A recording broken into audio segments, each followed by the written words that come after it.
मैं अभी नैनीताल में हूँ और कल मेरी एक छोटे से किराने की दुकान वाले अंकल से बात हो रही थी। उन्होंने मुझे किराने के बिजनेस के बारे में एक ऐसी चीज़ बताई जिसने मुझे ऑनलाइन शॉपिंग और लोकल दुकानों को लेकर सोचने पर मजबूर कर दिया। वो बता रहे थे कि आज से लगभग 40 साल पहले जब उन्होंने ये स्टार्ट किया था, तब एक एरिया में सिर्फ एक या दो किराने की दुकान होती थी। मुझे याद आया कि मेरी मम्मी भी बताया करती थी कि जब उन्हें बचपन में घर वाले सामान लेने भेजते थे तो पूरे मोहल्ले में सिर्फ एक दुकान होती थी और वहाँ जाने के लिए उन्हें 20 से 25 मिनट पैदल चलना पड़ता था। तो उस टाइम ये किराने का बिजनेस अच्छा चलता था क्योंकि सप्लाई लिमिटेड थी और डिमांड तो थी ही, क्योंकि घर पे सामान तो हर किसी के आता ही है।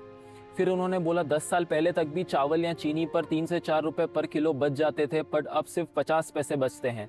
तो मैंने बोला पॉपुलेशन भी तो बढ़ गई है ना, लेने वाले ज़्यादा हो गए हैं, वॉल्यूम ज़्यादा हो गया है। फिर वो कहते हैं कि दुकानें उससे ज़्यादा बढ़ गई है। पहले एक मोहल्ले में सिर्फ एक या दो दुकानें होती थी, तो अब 20 हो गई हैं। तो कस्टमर्स भी डिवाइड हो गए हैं और इतना कंपटीशन की वजह से प्रॉफिट मार्जिन श्रिंक हो गया है। और अब तो ऑनलाइन ऐप्स ने और भी प्रेशर डाल दिया है। बड़ी कंपनीज हैवी डिस्काउंट्स दे सकती है क्योंकि उनकी पॉकेट बड़ी है, पर ये छोटे दुकान वाले उतना डिस्काउंट नहीं दे सकते क्योंकि उन्हें अपना घर इसी से चलाना होता है। उनकी बात सुन के मुझे रियलाइज़ हुआ, हम लोग अक्सर सब्जी वाले, किराने वाले, छोटी दुकान वालों से 5-10 रुपये कम करवाने की कोशिश करते हैं और वो भी दे देते हैं क्योंकि वो अपना कस्टमर खोना नहीं चाहते। पर शायद हम ये रियलाइज़ नहीं करते कि जिस 5 रुपये से हमें ज़्यादा फ़र्क नहीं पड़ता, वो 5 रुपये उनके लिए मायने रखते हैं।